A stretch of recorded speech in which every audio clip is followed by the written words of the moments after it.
कैसे लगते जी भौजी, कैसे लगते जी हमरा कोहबर में मनमा, कैसे लगते जी। लग जाई तो जी बबुआ, लग जाई तो जी तोहरा कोहबर में मनमा, लग जाई तो जी। ए भौजी सबे दिना घूम हलिया आरा पटना गया जिला, अब कैसे घूमबे भौजी, हो गेलै आटा गीला।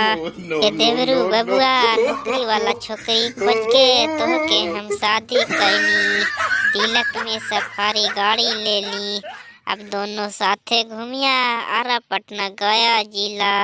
ए भौजी शादी करके हमर हो गईलो अब बर्बादी भौजी, दिन भर खोजा हवा चाउमीन चाट खाइला भौजी, हफ्ते हफ्ते फेशियल करावा हवा जा हवा ब्यूटी पार्लर भौजी। ए देवरू आज के जमाना है कई फैशनदार देवरू, तो काहे न करइहे अपन फेशियल देवरू। ए भौजी दिन भर मोबाइल में देखा हवा सिनेमा भौजी, ना खाना बनाना ना गोड़ दबाना भौजी। दोस्तों अगर वीडियो अच्छा लगा हो तो प्लीज लाइक और सब्सक्राइब जरूर करें।